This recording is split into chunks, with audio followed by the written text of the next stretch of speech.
اعوذ باللہ من الشیطان الرجیم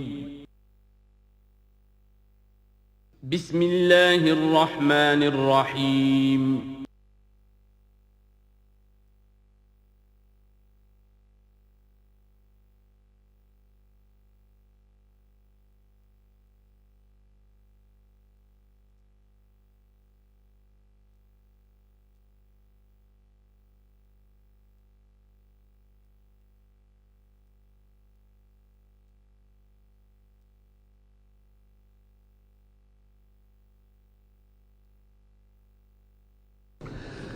اعوذ باللہ من الشیطان الرجیم بسم اللہ الرحمن الرحیم۔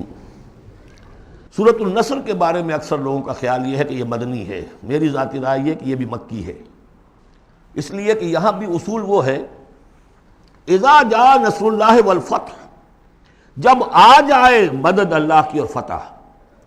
میں اس سورت کو جوڑتا ہوں سورۃ الانشراح ہی کے اس آخری حصے سے، فَإِذَا فَرَغْتَ فَانصَبْ وَإِلَىٰ رَبِّكَ فَارْغَب۔ وہ تو مدنی تو نہیں ہے، وہ تو مکی صورت ہے، بڑے ابتدائی زمانے کی۔ یہ تو خبر دی جا رہی ہے کہ ایک وقت آئے گا، اور پیش کی خبر دی گئی محمد رسول اللہ صلی اللہ علیہ وسلم کو، ایک وقت آئے گا آپ اپنے مشن میں کامیاب ہو جائیں گے اور فارغ ہو جائیں گے۔ فَإِذَا فَرَغْتَ فَانصَبْ وَإِلَىٰ رَبِّكَ فَارْغَب۔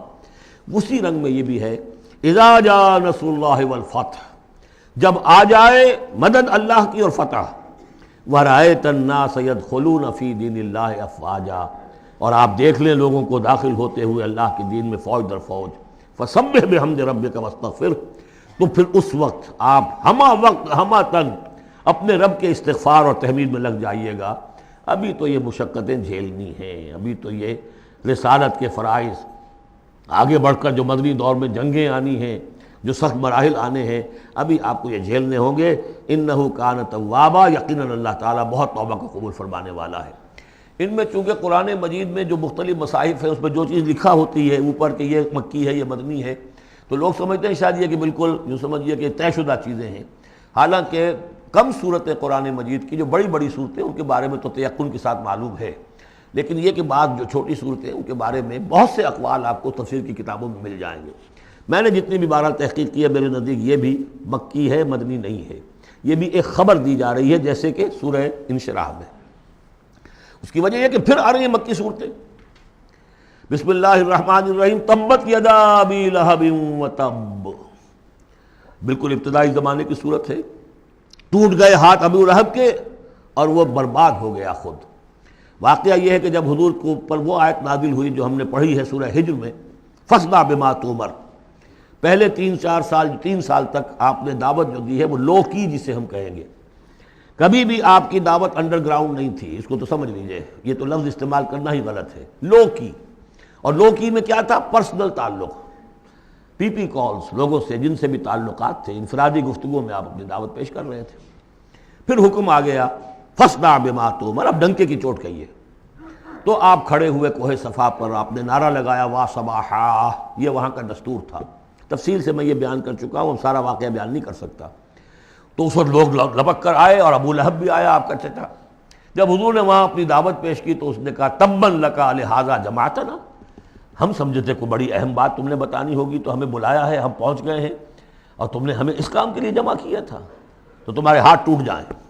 معاذ اللہ ثم معاذ اللہ، نقل کفر نہ باشد۔ چونکہ حضور بنو ہاشم کو 2 دفعہ گھر بلا کر کھانا کھلا چکے تھے، تو اسے تو معلوم تھا یہ دعوت کیا تھی، لیکن یہ جو طریقہ آپ نے اختیار کیا تھا وہ تھا جیسا کہ وہاں پر عام الارم کے طور پر ہوتا تھا کہ کوئی فوج کی خبر آئے، کوئی فوج حملہ آور ہونے والی ہے، تو جس شخص کے پاس بھی وہ خبر پہنچ جاتی تھی وہ کپڑے اتار کے مادر ذات برہنہ ہو کر کسی اونچے مقام پر کھڑا ہو کر نعرہ مارتا تھا وا صباحا، ہائے وہ صبح جو آنے والی ہے، غارت گری والی صبح۔ تب لوگ سب دوڑتے تھے، جہاں تک آواز پہنچ گئی، جہاں تک نگاہ دیکھ رہی ہے کہ ننگا کھڑا ہوا ہے ایک آدمی اونچائی کے اوپر، دوڑتے تھے لوگ کہ کیا خبر ہے اس کے پاس۔ حضور معاذ اللہ ننگے ہونے کا کوئی سوال نہیں تھا، لیکن آپ نے آدھی بات ان کی اختیار کر لی جس کے اندر کوئی قباحت نہیں ہے، کہ آپ کھڑے ہوئے اور آپ نے وا صباحا کا نعرہ لگایا۔ وہ صبح قیامت کی خبر دے رہے ہیں، وہ خبر دیتے تھے جو صبح ہوتی تھی غارت گری کی، دشمن آ کر حملہ کرے گا، لیکن وہ بھی تو صبح قیامت ہے۔ بات کوئی تو ہنسی کی نکلے، خندہ صبح قیامت ہی صحیح، صبح قیامت بھی تو ہے نا آخر۔ تو اس نے کہا آپ تمہارے ہاتھ ٹوٹ جائیں، تم نے اس کام کے لیے بلایا تھا۔ تو فرمایا تبت یدا ابی لہب وتب، اے نبی جیسے آپ کے دشمن جنہوں نے آپ کو کہا کہ اس کی تو دم ہی کٹ گئی، وہ ہوں گے جن کی دمیں کٹ جائیں گی، جن کا نام لیوا کوئی نہیں رہے گا۔ اسی طریقے سے جس نے کہا ہے کہ آپ کے ہاتھ ٹوٹ جائیں، ہاتھ اس کے ٹوٹ گئے۔ یہ تو چند سال کے بعد کی بات ہے، لیکن حقیقت میں عالم غیب میں تو اس کے ہاتھ کٹ چکے ہیں، وہ تب اور وہ برباد ہو چکا ہے۔ ما اغنی عنہ مالہ وما کسب، کچھ کام نہیں آئے گی اس کا، نہ اس کا یہ مال اور نہ وہ کمائی جو اس نے کی ہے ساری عمر اور جمع کیا ہے۔ سیصلی نارا ذات لہب، وہ جھونکا جائے گا آگ میں جو بھڑکتی ہوئی آگ ہے۔ اور لہب کا لفظ جو ہے اس کے اپنے نام میں بھی شامل تھا، یہ صنعت لفظی کہلائے گی، ابو لہب، کیونکہ وہ بہت ہی سرخ و سفید رنگت کا، بہت جیسے کہ انگارے جیسا اس کا رنگ تھا، اور آنکھیں بھی بڑی بڑی تھیں، نہایت حسین و جمیل انسان تھا، اور اس کی بیوی بھی جمیل تھی، بہت ہی خوبصورت عورت تھی، اور یہ دونوں جو ہے یہ سمجھیے کہ بڑی ایلیٹ کلاس تھی اس معاشرے کی، اس کے پاس منصب تھا، یہ خزانہ وزیر خزانہ تھا حرم کا، چنانچہ اس کے بارے میں مشہور تھا کہ اس میں سے اس نے سونے کے بنے ہوئے ہرن چرا لیے ہیں۔ اخلاقی طور پر اس کا جو ہے وہ بدنامی اس درجے کی تھی، لیکن یہ کہ حرم کا خزانہ جو تھا وہ اس کی تحویل میں تھا، تو بڑا اونچا منصب دار تھا۔ تو اس کے لیے یہ کہا کہ جیسے یہ دہکتا ہوا انگارہ ہے، اس کو رنگ ہم نے دیا ہے، ایسی ہی دہکتی ہوئی آگ میں ہم اس کو جھونکیں گے، وامرأتہ، اور اس کی بیوی کو بھی۔ کیوں؟ یہ بھی اتنی ہی دشمن تھی حضور کی جتنا کہ ابو لہب دشمن تھا حضور کا، بلکہ یہ کہنا مشکل ہے کہ بیوی زیادہ دشمن تھی یا یہ کہ یہ شوہر زیادہ دشمن تھا، دونوں۔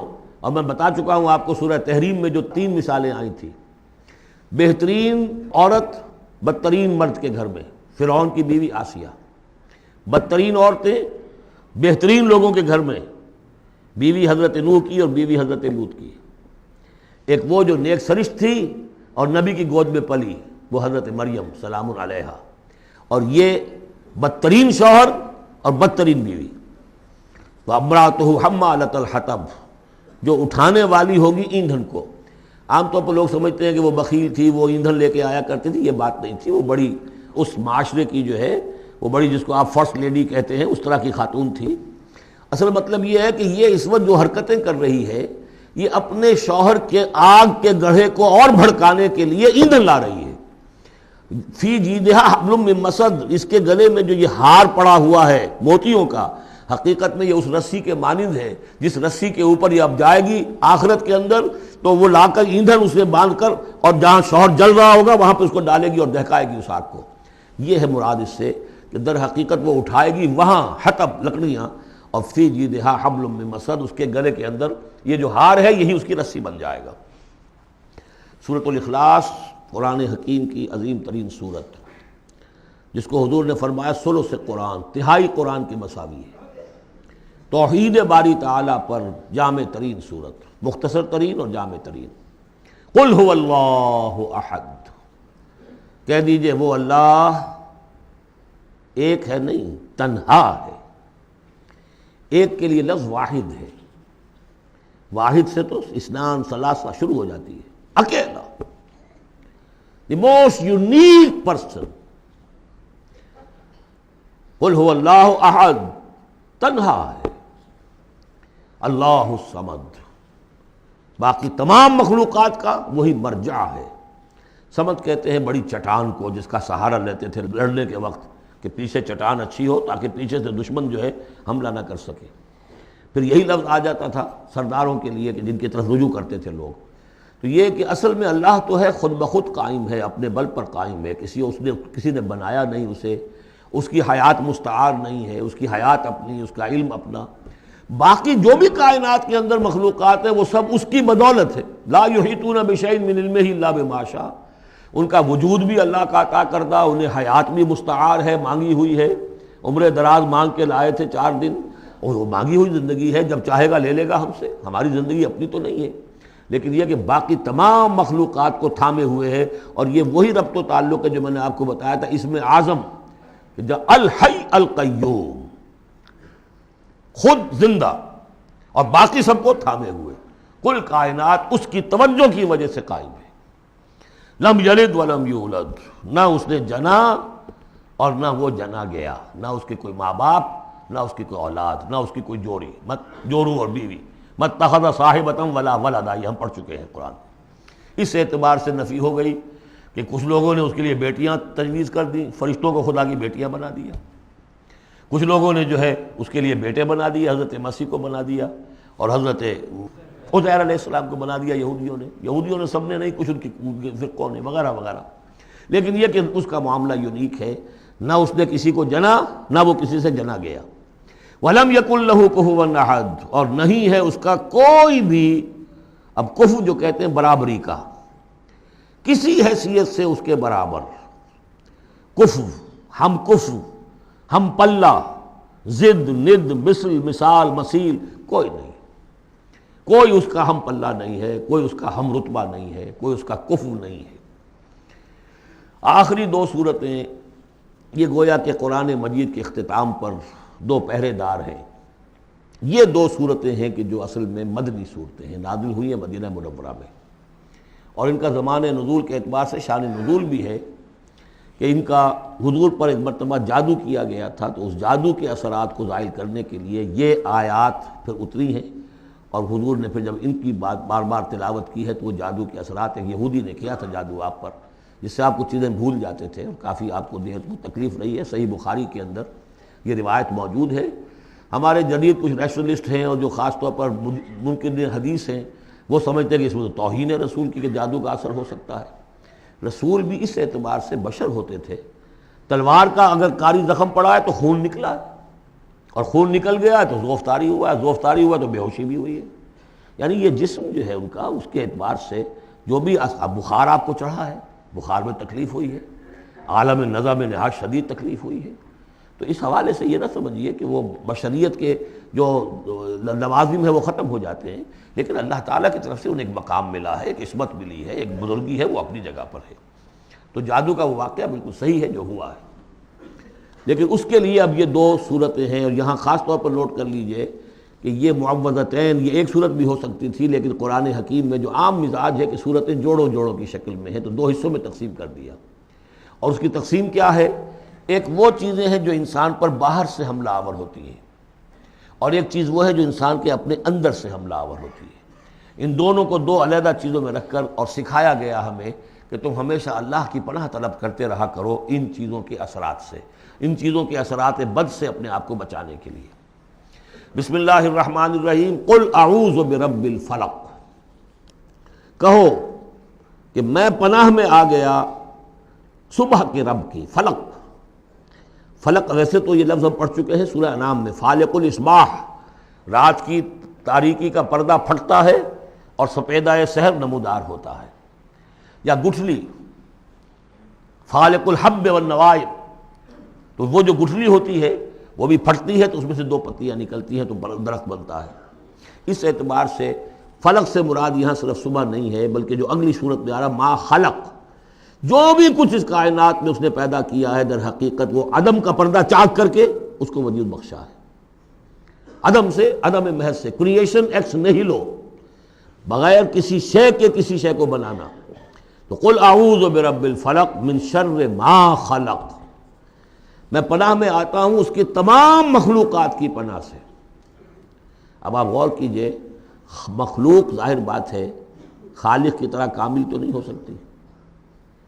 مخلوق کے اندر کوئی نہ کوئی پہلو جو ہے وہ کمی کا، تقصیر کا، نقص کا رہ جائے گا.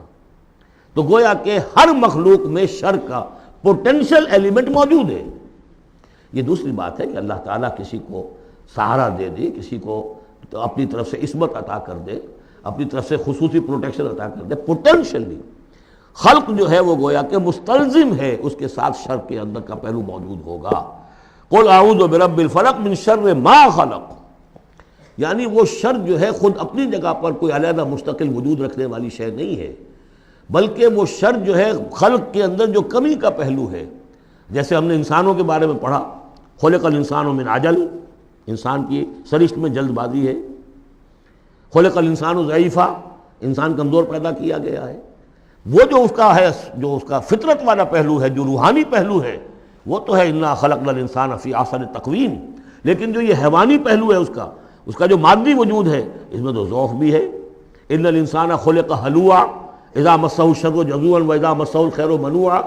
تو یہ تمام چیزیں جو ذہن میں رکھیے. قل اعوذ برب الفلق من شر ما خلق، جو بھی مخلوقات ہیں ان میں سے جو بھی شر کا پہلو ہے میں اس سے اے پروردگار تیری پناہ میں آتا ہوں. ومن شر غاسق اذا وقب، خاص طور پر یہ رات کو ڈھانپ لینے والی جو ہے رات، اندھیرا، یہ ظاہر بات ہے اسی پھر رات کے پردے میں چوری بھی ہے، ڈاکہ بھی ہے، اسی میں پھر غول بیابانی جو ہیں، شیاطین جن ہیں، ان کا بھی جو حرکتیں ہوتی ہیں، پھر یہ ساری چیزیں جو ہے اسی کے سلسلے من شر غاسق اذا وقب، سانپ بچھو وغیرہ بھی اسی وقت نکلتے ہیں، ومن شر النفاثات فی العقد، اور جو عورتیں گانٹھیں باندھ کر پھونکے مارتی ہیں، یہ جو بھی ٹونے ٹوٹکے ہوتے ہیں اور اس کی وجہ سے لوگوں کو نقصان پہنچایا جاتا ہے، گویا کہ یہ بھی اس کے اندر بھی کوئی حقیقت ہے، یہ سفلی عملیات بھی ہیں، ان کے بھی اثرات ہیں۔ جیسے کہ ہم جانتے ہیں کہ جادو جو ہے حق ہے، برحق ہے، اگرچہ کفر ہے، شراب کی تاثیر ہے لیکن حرام ہے، کچھ نہ کچھ حقیقت ان لکیروں میں بھی ہے، لیکن ہمیں روک دیا گیا کہ ان کے چکر میں مت پڑو۔ یہ جو منجمی ہے، نجوم کی حرکت، اس میں بھی کچھ نہ کچھ حقیقت ہے لیکن روک دیا گیا۔ تو کسی چیز کا ہونا بالفعل یہ اور شے ہے، لیکن اس کا جائز ہونا یہ اور شے ہے۔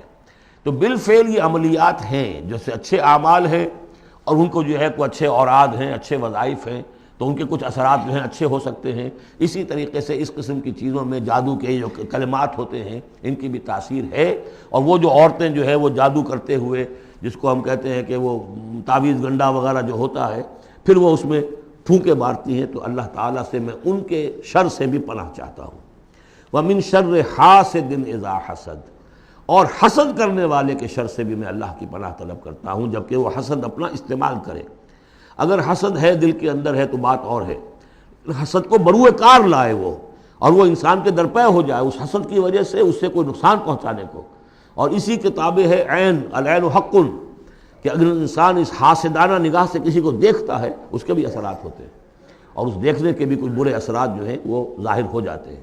تو یہ تمام چیزیں اپنی جگہ پر ہیں، لیکن ان سے پناہ کرنے کے لیے آپ لمبے چوڑے کوئی اور سلسلوں میں نہ پڑیں، یہی معوذتین اللہ نے جو محمد رسول اللہ کو تلقین فرمائے، سارا دار و مدار ان پر ہونا چاہیے۔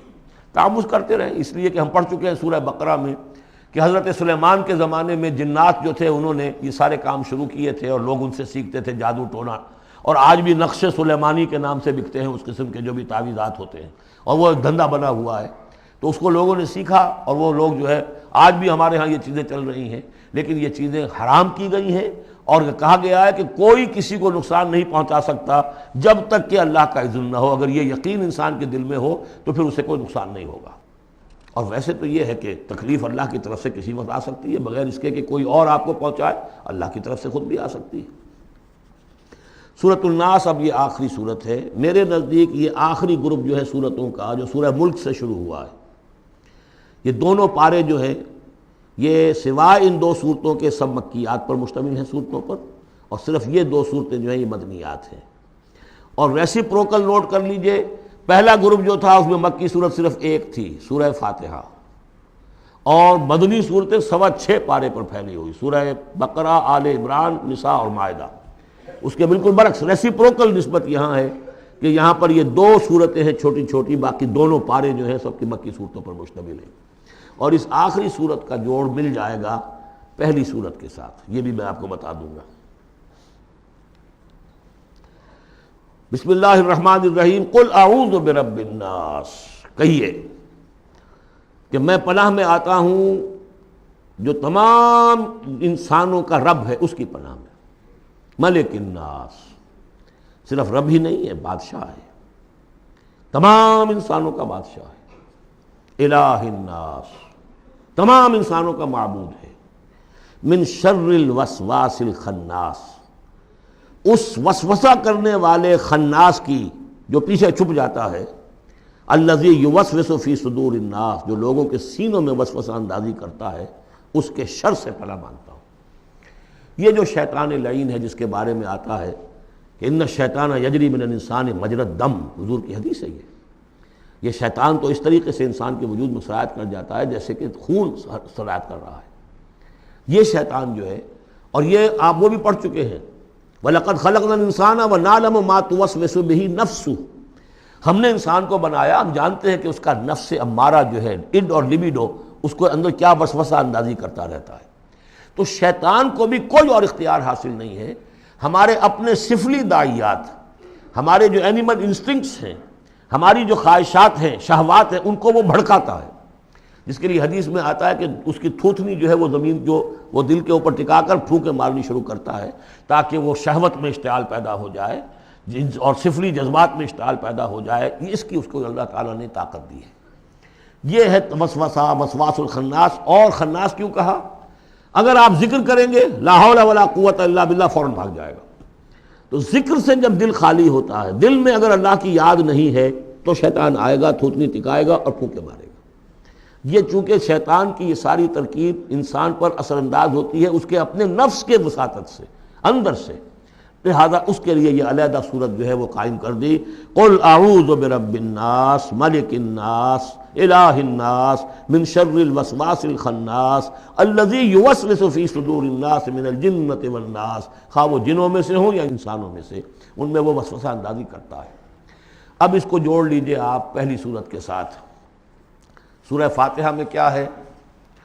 الحمدللہ رب العالمین، قل اعوذ برب الناس، مالک یوم الدین، ملک الناس، ایاک نعبد و ایاک نستعین، الہ الناس. اس کے بعد کیا ہے؟ ہم آپ سے مدد چاہتے ہیں، اہدنا الصراط المستقیم. یہاں اس کے برعکس ہے، ہمیں اپنی پناہ میں لے لے. بات تو ایک ہی ہے، ہمیں سیدھی راہ کی ہدایت دے، ہمیں شیطان سے پروٹیکشن عطا کر دے. بات ایک ہی ہے، مضمون بالکل وہی سورہ فاتحہ کا. قل اعوذ برب الناس، الحمدللہ رب العالمین، الرحمن الرحیم، مالک یوم الدین، ملک الناس. اور معبود ہے ایاک نعبد و ایاک نستعین. اب ہم نے استعانت مانگی. اب استعانت، استعاذہ، یہ ایک ہی طرح کے الفاظ ہیں. مدد مانگنا، پناہ طلب کرنا، استغاثہ، استعانہ، استمداد، مدد مانگنا، استنصار، نصرت طلب کرنا. باب استفعال کے تمام الفاظ جمع کر دیجئے. تو عبادت، ہم عبادت کرتے ہیں تیری، ایاک نعبد، لیکن ہمیں استعانت، تیری مدد چاہیے اس کے لیے. تو معبود ہے، ہم تیری عبادت کا فیصلہ کرتے ہیں لیکن تیری مدد کے محتاج ہیں. اے اللہ، ہم تیری عبادت کا وعدہ کرتے ہیں لیکن تیری طرف سے ہمیں پروٹیکشن چاہیے کہ شیطان کے وسوسوں سے، وسوسہ اندازی سے ہمیں محفوظ کر دے. اس طریقے سے یہ سورہ مبارکہ ایک اعتبار سے مثنیٰ بن جاتی ہے سورہ فاتحہ کا، اور گویا کہ قرآن مجید کی آخری صورت اور پہلی صورت کے مابین ایک مشابہت قائم ہو جاتی ہے. بارک اللہ لی ولکم فی القرآن العظیم ونفعنی وایاکم بالآیات والذکر الحکیم. دعائے ختم قرآن ہے، میں اس کا ترجمہ آپ کو بتا دینا چاہتا ہوں تاکہ آپ جب وہ دعا سنیں گے تو پھر اس کا ترجمہ بھی آپ کے سامنے رہے. تو یہ اور بڑی اہمیت کے ساتھ اس دعا کو سمجھیے. اللہم آنس وحشتی فی قبری، اے اللہ میری قبر میں جو وحشت ہوگی تنہائی کی، اس وحشت کو دور کرنے کے لیے مجھے قرآن مجید کا انس عطا کر دے. اے اللہم ارحمنی بالقرآن العظیم وجعلہ لی اماما ونورا وہدی ورحمہ. لیکن اب جب موت قریب نظر آتی ہے اور قبر جو ہے وہ نظر آ رہی ہے تو معلوم ہوتا ہے کہ اہم ترین حصہ یہی ہے، اس دعا کا جو پہلا حصہ ہے. اللہم آنس وحشتی فی قبری، اس وحشت کو مانوس میرے لیے بنا دے، لیکن مانوس بنے گی قرآن کے ذریعے سے. وارحمنی بالقرآن العظیم، اور مجھ پر رحم فرمائیو اس قرآن عظیم کی بدولت. واجعلہ لی اماما ونورا وہدی ورحمہ، اور اس دنیا میں پروردگار اس قرآن کو میرے لیے امام بنا دے، میں اس کی پیروی کروں. لیکن یہ الفاظ کہتے ہوئے اپنے دل کو دیکھنا ہوگا کہ خود اپنا ارادہ ہے یا نہیں. عزم ہو کہ ہاں اب قرآن کو اپنا امام بنانا ہے، اس کے پیچھے چلنا ہے، تب تو اللہ تعالیٰ سے دعا کرتے ہوئے بھی انسان جو ہے پھر اسے سجتی ہے یہ دعا. اور ایسا کوئی شعوری فیصلہ ہے ہی نہیں تو پھر یہ ایک روٹین ہے، بس آپ نے ایک الفاظ ہے جو زبان سے کہہ دیے ہیں. ذالک قولہم بافواہہم، اپنے منہ سے نکلنے والی باتیں اور کچھ نہیں. وجعلہ لی اماما ونورا، نور بنا دے، وہدن، ہدایت بنا دے، اور رحمت بنا دے. اللہم ذکرنی منہ ما نسیت، اے اللہ مجھے یاد کرا دے اس میں سے جو میں بھول جاؤں. وعلمنی منہ ما جہلت، اور جس چیز کو میں اس میں سے جانتا نہیں ہوں، اور ہم تو سب سے جاہل ہیں. کتنے فیصد لوگ ہیں جو جانتے ہیں قرآن میں ہے کیا. لیکن بہرحال دعا مانگیے کہ اللہ تعالیٰ ہمت دے، آپ قرآن سیکھیں، قرآن سیکھنے کے لیے عربی سیکھیں. علمنی منہ ما جہلت، لیکن یہ بھی اگر آپ کا اپنا ارادہ نہیں ہے کہ سیکھنا ہے تو اللہ تعالیٰ زبردستی تو آپ کے دل میں آ کے قرآن کا علم نہیں ڈال دے گا۔ قرآن کا علم تو بڑی قیمتی شے ہے، دنیا کا کوئی فن ہو، کوئی معمولی سا کوئی فن ہے، وہ بھی سیکھنا پڑتا ہے، محنت کرنی پڑتی ہے۔ جیسا کہ حضرت علی نے فرمایا، بڑے اونچے اشعار ہیں، یغوث البحر من طلب اللآلی، جو شخص بھی موتیوں کا طلبگار ہوتا ہے اسے سمندر میں غوطہ زنی کرنی پڑتی ہے۔ ومن طلب العلا سہر اللیالی، جو کسی بلند مقام تک پہنچنا چاہتا ہے زندگی میں وہ راتوں کو جاگتا ہے، محنت کرتا ہے، پڑھتا ہے، جو بھی مشقت کرتا ہے۔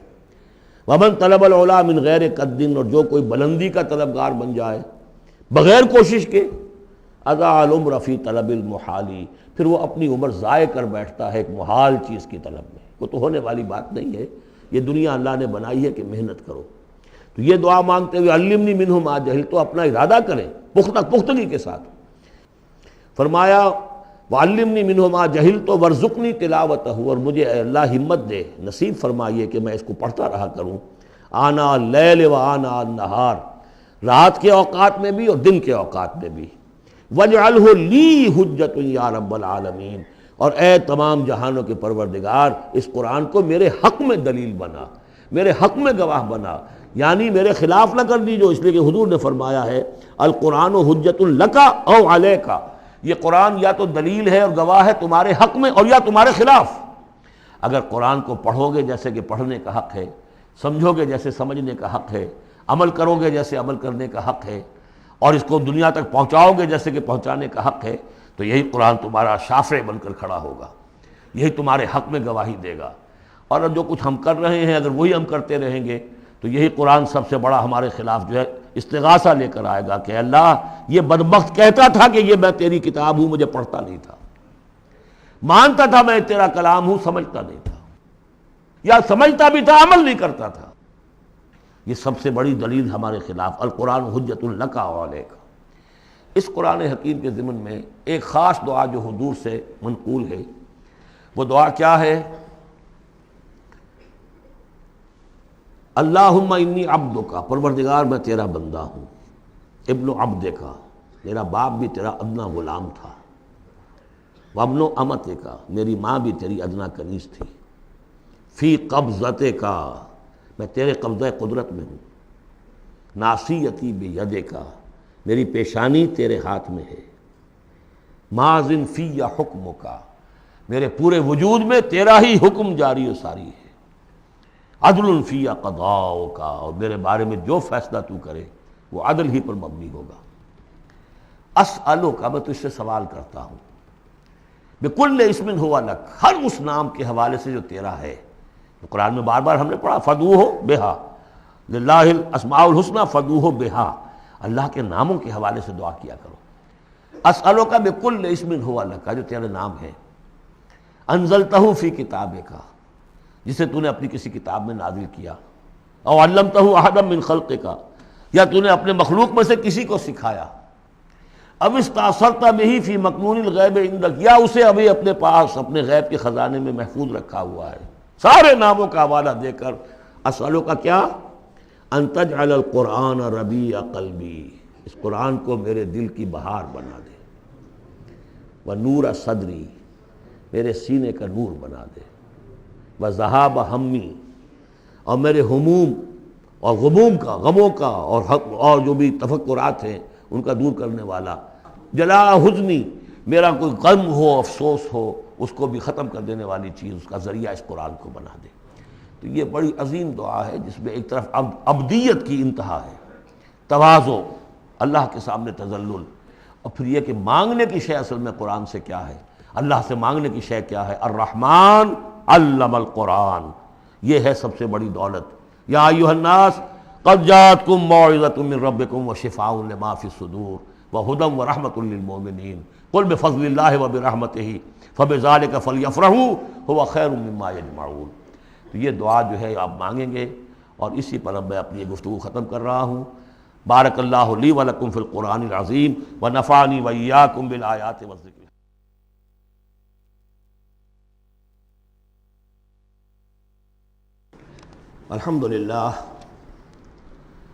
الحمدللہ وکفی والصلاة والسلام علی عبادہ الذین اصطفیٰ،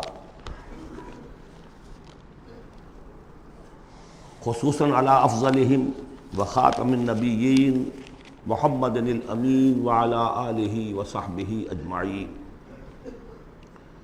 اما بعد فقد قال اللہ تبارک وتعالی کما ورد فی سورۃ الانفال اعوذ باللہ من الشیطان الرجیم بسم اللہ الرحمن الرحیم یا ایھا الذین آمنوا استجیبوا للہ وللرسول اذا دعاکم لما یحییکم وَاعْلَمُوا أَنَّ اللَّهَ يَحُولُ بَيْنَ الْمَرْءِ وَقَلْبِهِ وَأَنَّهُ إِلَيْهِ تُحْشَرُونَ وَاتَّقُوا فِتْنَةً لَا تُصِيبَنَّ الَّذِينَ ظَلَمُوا مِنكُمْ خَاصَّةً وَاعْلَمُوا أَنَّ اللَّهَ شَدِيدُ الْعِقَابِ وَاذْكُرُوا إِذْ أَنْتُمْ قَلِيلٌ مُسْتَضْعَفُونَ فِي الْأَرْضِ تَخَافُونَ أَنْ يَتَخَطَّفَكُمُ النَّاسُ فَآوَاكُمْ وَأَيَّدَكُمْ بِنَصْرِهِ وَرَزَقَكُمْ مِنَ الطَّيِّبَاتِ لَعَلَّكُمْ تَشْكُرُونَ يَا أَيُّهَا الَّذِينَ آمَنُوا لَا تَخُونُوا اللَّهَ وَالرَّسُولَ وَتَخُونُوا أَمَانَاتِكُمْ وَأَنْتُمْ تَعْلَمُونَ وَاعْلَمُوا أَنَّمَا أَمْوَالُكُمْ وَأَوْلَادُكُمْ فِتْنَةٌ وَأَنَّ اللَّهَ عِندَهُ أَجْرٌ عَظِيمٌ. صدق اللہ العظیم. رب اشرح لي صدري ويسر لي امري واحلل عقدة من لساني يفقهوا قولي. اللهم ربنا الهمنا رشدنا واعذنا من شرور انفسنا. اللهم ارنا الحق حقا وارزقنا اتباعه وارنا الباطل باطلا وارزقنا اجتنابه. اللهم وفقنا لما تحب وترضى. اللهم اجعلنا من عبادك الذين يستمعون القول فيتبعون احسنه. آمین یا رب العالمین. میں نے اپنی اس وقت کی گفتگو کا موضوع قرار دیا ہے بحالات موجودہ مسلمانان پاکستان کے لیے قرآن حکیم کی عملی رہنمائی. قرآن مجید میں کہیں گفتگو مشرکین سے ہو رہی ہوتی تھی، کبھی منافقین سے ہو رہی ہوتی تھی، کبھی منکرین آخرت سے ہو رہی ہوتی تھی، کبھی یہود سے، کبھی نصارہ سے، کبھی مسلمانوں سے. اور یہ کہ مکی صورتوں کا اپنا رنگ اور انداز ہے اور مدنی صورتوں کا اپنا رنگ اور انداز ہے. پھر اس میں احکام الہیہ بھی آئے ہیں، عبادات کے ضمن میں آئے ہیں، معاشرتی احکام آئے ہیں، آئلی قوانین آئے ہیں، سیاسی ہدایات آئی ہیں. اب ویسے تو یہ کہ زندگی کے ہر گوشے کے لیے اور ہر آنے والے دور کے لیے اس میں ہدایت ہے، لیکن اس وقت میں نے جو عنوان معین کیا ہے وہ دو اعتبارات سے بحالات موجودہ اور خاص طور پر مسلمانان پاکستان کے لیے قرآن حکیم کی عملی رہنمائی کیا ہے.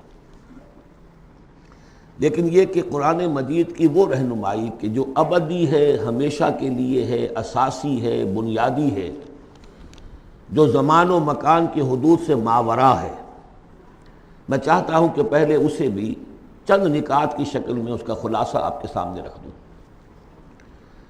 قرآن مجید کی وہ جو تعلیم ہے ابدی، ماورائے زمان و مکان، ہر دور، ہر ملک، ہر زمانے کے مسلمان کے لیے، وہ کیا ہے؟ پہلی بات یہ ہے کہ اللہ کا حق ادا کرے. اور اللہ کا حق کیا ہے؟ توحید.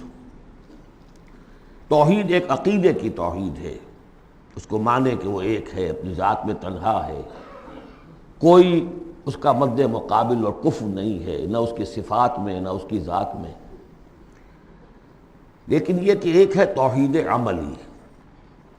اور ہم نے اس دورہ ترجمہ قرآن کے دوران 4 صورتوں میں اس توحید پر بڑی مفصل بحثیں کی ہیں. اس وقت گن لیجئے. ایک ہے عقیدے کی توحید، ایک ہے عملی توحید. عملی توحید 4 نکات پر مشتمل ہے. سب سے پہلے جو کہ سورہ زمر کا مرکزی مضمون تھا، عبادت اللہ کی، اس کے لیے اپنی اطاعت کو خالص کرتے ہوئے. عبادت میں نماز، روزہ یہ سب بھی شامل ہیں، لیکن یہ کہ وہ عبادت جس کے ساتھ اطاعت اللہ کی خالص نہیں ہو رہی. اطاعت منقسم ہے، کہیں اپنے نفس کی اطاعت ہو گئی اللہ کی اطاعت کو پس پش ڈال کر. فرمایا فرأیت من اتخذ الہہ ہواہ، کیا تم نے دیکھا اس شخص کو جس نے اپنے خواہش نفس کو ہی خدا بنا رکھا ہے؟ وہ مطاع ہے اس کا، کہتا ہے لا الہ الا اللہ اور بنا رکھا ہے خواہش نفس کو الہ.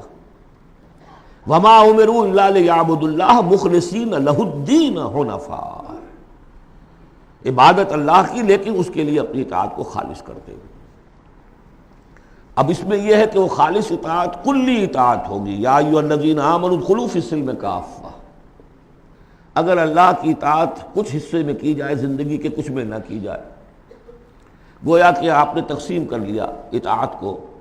اس پر جو وعید آئی ہے افتؤمنون ببعض الکتاب وتکفرون ببعض فما جزاء من یفعل ذلک منکم الا خزی فی الحیاۃ الدنیا ویوم القیامۃ یردون الی اشد العذاب. کیا تم ہماری کتاب اور شریعت کے ایک حصے کو مانتے اور ایک کو نہیں مانتے؟ تو جو کوئی بھی یہ روش اختیار کرے گا دنیا کی زندگی میں، اس کا اس کے سوا کوئی اس کی سزا نہیں ہے کہ دنیا میں تو ذلیل و خوار کر دیے جائے اور قیامت کے دن شدید ترین عذاب میں جھونک دیے جائے. تو یہ عبادت ہوگی مخلصین لہ الدین. اسی کا ایک اور پہلو ہے دعا. الدعاء مخ العبادہ، الدعاء هو العبادہ. سورہ مومن کا مرکزی مضمون وہ تھا فادعوا اللہ مخلصین لہ الدین. دعا تو کرو لیکن تم اطاعت بھی خالص اس کی کرتے ہو کہ نہیں؟ اگر وفاداری تمہاری اللہ کے ساتھ پوری نہیں تو کس منہ سے دعا کر رہے ہو؟ وہ حدیث میں سنا چکا ہوں کہ ایک شخص حج کے لیے پہنچ گیا ہے اور وہ پہنچا ہوا ہے جبل رحمت پر اور ہاتھ اٹھا کے دعائیں مانگ رہا ہے، یا رب یا رب. وَأَنَّىٰ يُسْتَجَابُ لِذَٰلِكَ، اس کی دعا کیسے قبول ہو؟ وَمَطْعَمُهُ حَرَامٌ وَمَلْبَسُهُ حَرَامٌ وَغُذِّيَ بِالْحَرَامِ، اس کا کھایا ہوا حرام کا ہے، پہنا ہوا حرام کا ہے، اس کا جسم حرام کی آمدنی سے اور اس کے کھانے پینے سے بنا ہوا ہے. تو دعا مخ العبادہ هو العبادہ، لیکن دعا بھی وہی کہ جو مخلصین لہ الدین، اس حال میں کی جا رہی ہو کہ بندے نے یکسو ہو کر اپنی کل اطاعت کو اللہ کے لیے بنا دیا. اس سے اگلا قدم ہوتا ہے ان فرد سے ایک دوسرے فرد کو دعوت. اب اسی کے داعی بن کر کھڑے ہو جاؤ. اب لوگوں کو بھی اسی کی دعوت دو، وہ بھی اللہ کی بندگی کریں مخلصین لہ الدین، وہ بھی اللہ کو پکاریں مخلصین لہ الدین. وَمَنْ أَحْسَنُ قَوْلًا مِّمَّنْ دَعَا إِلَى اللَّهِ وَعَمِلَ صَالِحًا وَقَالَ إِنَّنِي مِنَ الْمُسْلِمِينَ. یہ سورہ حامیم السجدہ کی مرکزی آیت ہے. چوتھا اور آخری مرحلہ یہ ہے کہ یہ کیسے ہوگی مخلصین لہ الدین کی پوزیشن اگر جس ملک میں آپ رہ رہے ہیں وہاں قانون تو کسی اور کا چل رہا ہے، عدالتیں اس قانون پر فیصلے کر رہی ہیں، نظام جو ہے معاشی وہ کسی اور نظام پر چل رہا ہے، وہ سودی کاروبار ہو رہا ہے اور سودی لین دین ہو رہا ہے، پورا بزنس اس پر ہے، پوری انڈسٹری اسی پر ہے، پوری حکومت اس پر ہے. تو ہم بھی تو اسی کے فرد ہیں نا، شہری ہیں اسی ملک کے، اسی ریاست کے، اسی معاشرے میں رہتے ہیں. تو یہ مقصد تو اسی وقت پورا ہوگا جب کہ پورے نظام زندگی پر اللہ کی اطاعت کا سکہ قائم ہو جائے. اس کا نام ہے اقامت الدین. چنانچہ سورہ شورى پھر چوتھے نمبر پر جو آئی اس کا مرکزی مضمون کیا تھا؟ شرع لکم من الدین ما وصى به نوحا والذی اوحینا الیک وما وصینا به ابراہیم وموسیٰ وعیسیٰ ان اقیموا الدین ولا تتفرقوا فیہ. اس لیے کہ قرآن مجید تو کہتا ہے ومن لم یحکم بما انزل اللہ فاولئک هم الکافرون. ہماری عدالتوں میں فیصلے اللہ کے قانون کے مطابق تو نہیں ہو رہے، تو فیصلے کرانے والے، فیصلے کرنے والے، فیصلے ماننے والے، فیصلے ایگزیکیوٹ کرنے والے، فیصلوں کی تنفیذ کرنے والے، وہ سب کیا ہوئے؟ وَمَن لَّمْ يَحْكُم بِمَا أَنزَلَ اللَّهُ فَأُولَٰئِكَ هُمُ الظَّالِمُونَ، وہی تو مشرک ہیں. وَمَن لَّمْ يَحْكُم بِمَا أَنزَلَ اللَّهُ فَأُولَٰئِكَ هُمُ الْفَاسِقُونَ، وہی تو باغی ہیں ہمارے. تو مطلب یہ ہے کہ اس صورتحال سے نکلنے کی صرف ایک شکل ہے، دین کو قائم کرنے کی جد و جہد ہمہ تن ہمہ وقت. اس نظام باطل کو ریکنسائل نہ کیا جائے اس سے ذہناً قلباً. live under it if you have to live it but under protest. اگر کوئی اور راستہ نہیں ہے انڈر پروٹیسٹ رہے کہ میں نے اس نظام کو قبول نہیں کیا، میں اسے تسلیم نہیں کرتا، میں اس سے استفادہ کروں گا جو کم سے کم ہے میرے بقا کے لیے، اور اپنی ساری توانائی، اپنی ساری قوت، اپنی ساری طاقت، اپنی ساری صلاحیت، اپنے سارے وسائل اور ذرائع اس نظام کو بے خبن سے اکھیڑ کر اس کی جگہ پر اللہ کا دیا ہوا نظام قائم کرنے کے لیے وقف کر دوں. اس کے علاوہ کوئی شکل نہیں ہے اسی کے نام ہے تکبیر رب، رب کو بڑا کرو، وَرَبَّكَ فَكَبِّرْ۔ اسی کا مطلب ہے، اسی لیے حضور بھیجے گئے، هُوَ الَّذِي أَرْسَلَ رَسُولَهُ بِالْهُدَى وَدِينِ الْحَقِّ لِيُظْهِرَهُ عَلَى الدِّينِ كُلِّهِ، اسی کے لیے آیا قَاتِلُوهُمْ حَتَّى لَا تَكُونَ فِتْنَةٌ وَيَكُونَ الدِّينُ كُلُّهُ لِلَّهِ۔ یہ تمام اصطلاحات ہیں، عباراتنا شتیٰ وحسنک واحد، مطلب کیا ہے؟ دین کو قائم کرو، دین کے مکمل نظام کو برپا کرو، تاکہ زندگی اپنے تمام ایسپیکٹس، اپنے تمام پہلوؤں سمیت انفرادی اور اجتماعی زندگی کے تمام گوشے اللہ کی اطاعت کے اندر آ جائے۔ اس کے بغیر اللہ کا حق ادا نہیں ہو سکتا۔ پہلا کام ہے اللہ کا حق ادا کرنا، اسی لیے فرمایا وما خلقت الجن والانس الا لیعبدون، لیکن اس عبادت کے یہ لوازم ہیں، فاعبدوہ مخلصین لہ الدین، فادعوہ مخلصین لہ الدین، اسی کی دعوت دوسروں کو دو، ادعو الی سبیل ربک بالحکمت والموعظۃ الحسنۃ وجادلہم باللتی احسن، اور اللہ کے دین کو بتمام و کمال قائم کرنے کے لیے تن من دھن لگا دو۔ اب آئیے اللہ کے بعد دوسرا حق ہم پر ہے رسول کا صلی اللہ علیہ وسلم، جن کی بدولت ہمیں یہ ہدایت نصیب ہوئی، ہمارے ماں باپ کو ان کے ماں باپ سے ملی، ان کو ان کے ماں باپ سے ملی۔ اس میں حضور صلی اللہ علیہ وسلم کی محنتیں ہیں، آپ کے صحابہ کی، محمد رسول اللہ والذین معہ کیسی کیسی مشقتیں جھیلی ہیں، تب یہ دین پھیلا تھا اور تب یہ دین غالب ہوا تھا۔ ان کا کیا حق ہے ہمارے اوپر؟ ویسے میں ساری حقوق تو یہاں بیان نہیں کر سکتا، لیکن ایک بات جان لیجئے کہ چونکہ محمد صلی اللہ علیہ وسلم بھیجے گئے تمام دنیا کے لیے اور قیامت تک کے لیے انسانوں کے لیے رسول، 5 مرتبہ آیا ہے، جن میں سب سے نمایاں آیت یہ 2 آیتیں تو اکثر لوگوں کو یاد ہوں گی، وَمَا أَرْسَلْنَاكَ إِلَّا رَحْمَةً لِّلْعَالَمِينَ وَمَا أَرْسَلْنَاكَ إِلَّا كَافَّةً لِّلنَّاسِ بَشِيرًا وَنَذِيرًا۔ اب نبی صلی اللہ علیہ وسلم نے بنفس نفیس اپنی رسالت کے فرائض ملک عرب اور قوم عرب کی حد تک تو پورے کر دیے، باقی دنیا کے لیے اس وقت بھی اور آنے والے ہر انسان کے لیے یہ فریضہ رسالت امت کے کندھے پر ڈال گئے، جبکہ آخری حج میں گواہی لے کر الا هل بلغت، اور جواب مل گیا انا نشهد انک قد بلغت وادیت ونصحت، اور اس کے بعد آپ نے فرمایا اب یہ بوجھ میرے کندھے سے تمہارے کندھے پر آ گیا۔ تو اگر ہم امتی ہیں تو مقروض ہیں محمد کے صلی اللہ علیہ وسلم، اگر یہ خواہش ہے کہ ان کی شفاعت ملے تو ان کا حق ادا کرنا ہوگا۔ وَكَذَلِكَ جَعَلْنَاكُمْ أُمَّةً وَسَطًا لِتَكُونُوا شُهَدَاءَ عَلَى النَّاسِ وَيَكُونَ الرَّسُولُ عَلَيْكُمْ شَهِيدًا۔ اس کے کم سے کم 2 تقاضے۔ پہلا تقاضا تو ایک قرآن کی تبلیغ کر دینا ایک ایک فرد نوع بشر کو اس امت کے ذمے ہے، اگر قرآن پہنچایا نہیں تو محمد کی رسالت کا پیغام ان تک نہیں پہنچا، امت کیا جواب دے گی قیامت کے دن؟ اے اللہ ان کے حوالے تھا کام، یہ قرآن کے کسٹوڈینز تھے۔ حضور نے فرمایا تھا فَلْيُبَلِّغِ شَاهِدُ الْغَائِبَ، میں تمہیں قرآن دے کر جا رہا ہوں، قَدْ تَرَكْتُ فِيكُم مَّا إِنْ اعْتَصَمْتُم بِهِ لَن تَضِلُّوا أَبَدًا، اب پہنچاؤ اسے۔ تو ایک تو ہے قرآن کا پہنچانا، اور دیکھیے وہ یاد کر لیجیے سورہ نام کی آیت اوحی الی ھذا القرآن لانذرکم بہ ومن بلغ، یہ قرآن مجھ پر وحی کیا گیا تاکہ تمہیں بھی خبردار کر دوں، اور جن تک یہ قرآن پہنچ جائے اس تک گویا کہ میرا انذار پہنچ جائے گا، لیکن پہنچائے گا کون؟ میرا امت ہی پہنچائے گا۔ نمبر 2، یہ جو پہنچانے کا اور یہ جو حضور کا قرض ہم پر ہے ہمارے کندھے پر، اجتماعی سطح پر اس کا کم سے کم تقاضا یہ ہے کہ دنیا کے کسی ایک سائزیبل ملک میں وہ پورا نظام قائم کر کے دکھا دیا جائے عملاً، تاکہ دنیا دیکھ لے کہ یہ کوئی یوٹوپیا نہیں ہے، یہ خیالی جنت نہیں ہے، دیکھ لے کہ اس کی برکات کیا ہے، دیکھ لے کہ کس طرح کا معاشرہ وجود میں آتا ہے، کیسا معاشی انصاف ہوتا ہے، کیسی حریت کا جو ہے یہاں پر مظاہرہ ہے، مادر پدر آزادی نہیں لیکن حریت ہے، وہ کمیونزم والی مساوات نہیں لیکن سب کی تمام بنیادی ضرورتوں کی کفالت کی ذمہ داری ہے۔ حضرت عمر نے فرمایا کہ اگر کوئی کتا بھی بھوکا مر گیا دجلہ و فرات کے کنارے تو عمر ذمہ دار ہوگا۔ وہ ساری خوبیاں جن کے لیے کہ انسان دوڑ رہا ہے، بھاگ رہا ہے، کبھی مشرق کبھی مغرب، کبھی فرینچ ریولوشن کبھی بولشوک ریولوشن، یہ سب کاہے کے لیے؟ in search of a just social order۔ ظلم سے، ایکسپلائٹیشن سے بچ کر کسی طریقے سے کوئی نظام ایسا ہو کہ جس میں عدل ہو، انصاف ہو، اکویٹیبل ڈسٹریبیوشن آف ویلتھ ہو۔ جب تک ہم اس کو قائم کر کے نہیں دکھا دیں گے، ہم یہ نہیں کہہ سکیں گے کہ ہم نے اللہ کے نبی کا حق ادا کر دیا۔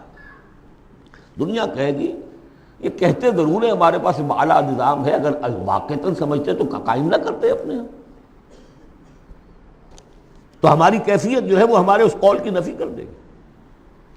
گویا کہ اللہ کا حق بھی ادا نہیں ہوتا جب تک کہ پورا نظام قائم نہ کیا جائے، اور رسول کا قرض بھی ادا نہیں ہوتا جب تک کہ اللہ کے دین کا پورا نظام قائم نہ کیا جائے۔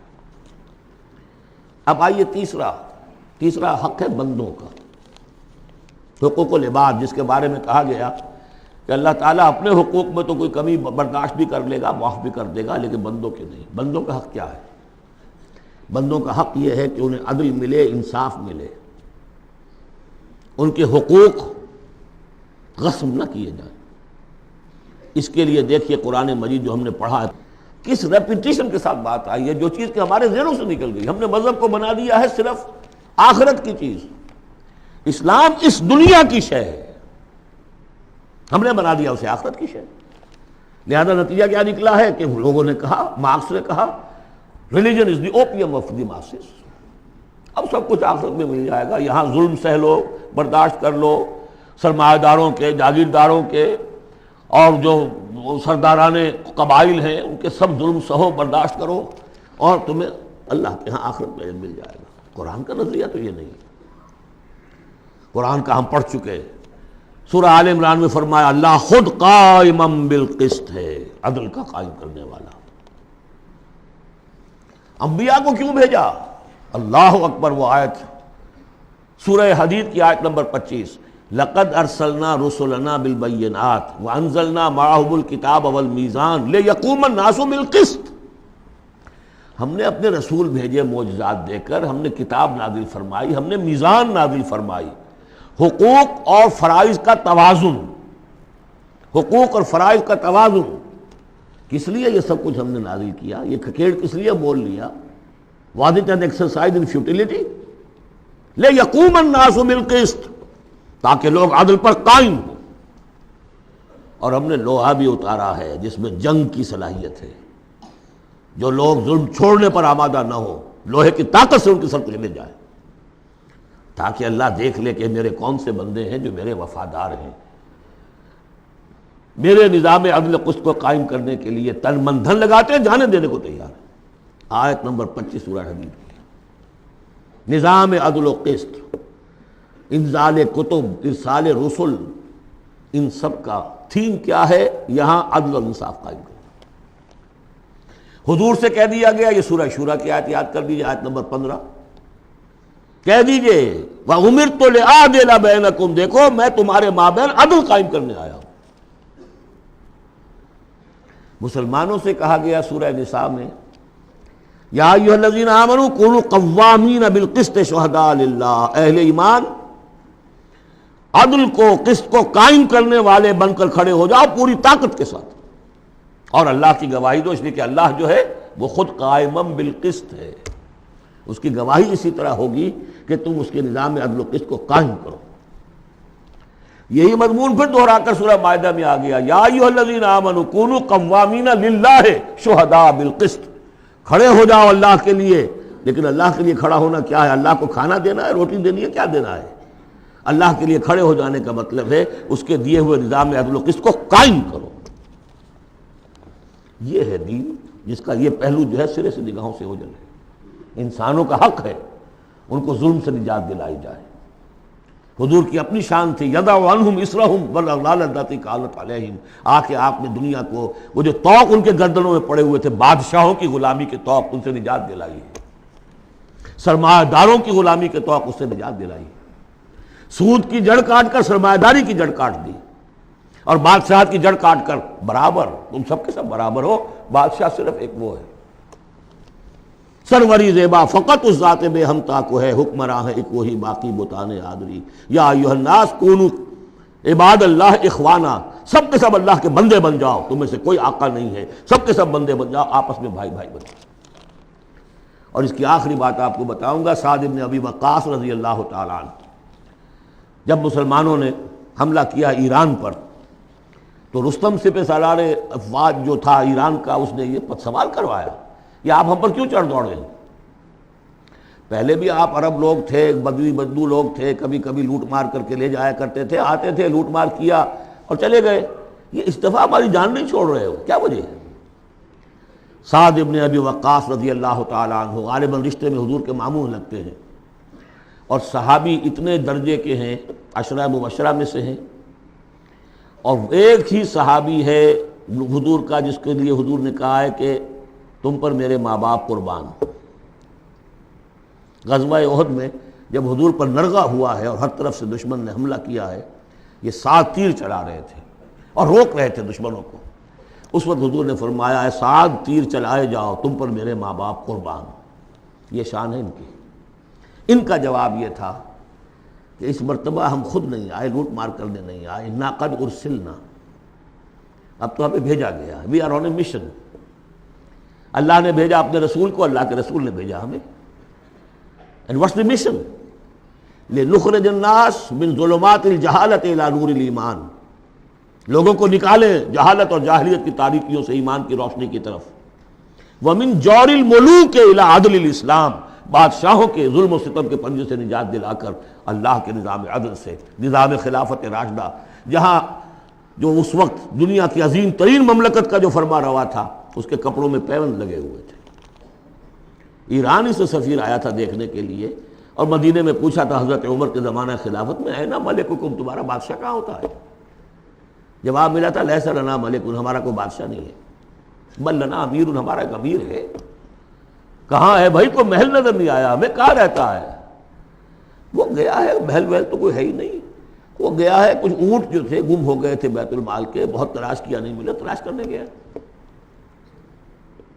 وہ نظام، کوئی وجہ تھی کہ گاندھی نے 1937 میں کہا تھا جب پہلی مرتبہ پروونشل الیکشنز ہوئے ہیں ہندوستان میں، اور فرسٹ انسٹالمنٹ دی ہے انگریزوں نے سیلف رول کی انڈینز کو، اور تقریباً پورے ہندوستان میں کانگریس کی وزارتیں بنی ہیں۔ ہریجن میں جو اس نے مقالہ لکھا تھا کہ میں آپ لوگوں کے سامنے ابو بکر اور عمر کی مثال پیش کرتا ہوں، فالو دیم۔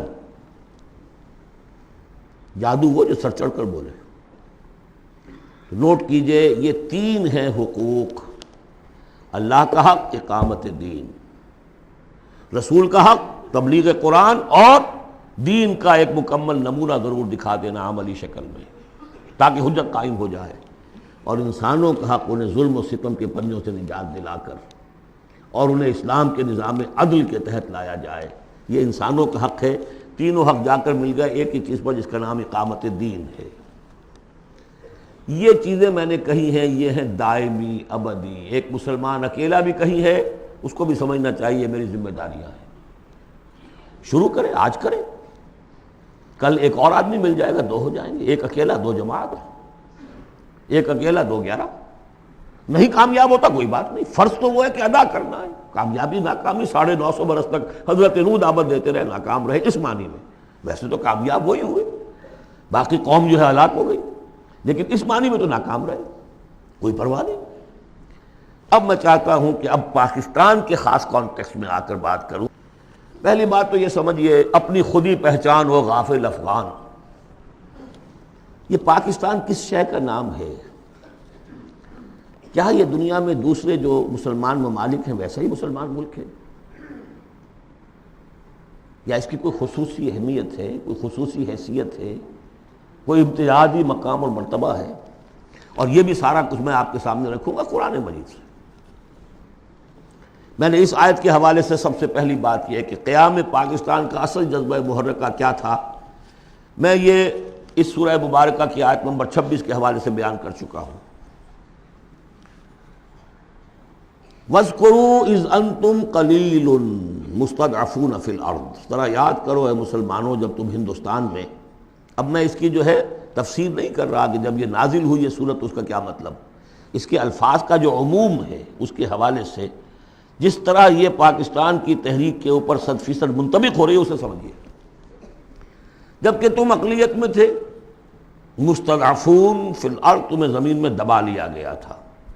ہندو زیادہ بیدار، زیادہ سرمایہ دار، زیادہ تعلیم یافتہ، اور انگریز اس کی پشت پناہی کر رہا تھا۔ کیوں کر رہا تھا؟ کہ مسلمان سے حکومت چھینی تھی، بغاوت کا اندیشہ تھا۔ ہندو پہلے بھی غلام تھا، اس کے لیے چینج آف ماسٹرز کا معاملہ تھا، پہلے غلام مسلمانوں کا تھا، اب عیسائیوں کا ہو گیا، اسے اٹھانا تھا مسلمان کے مقابلے۔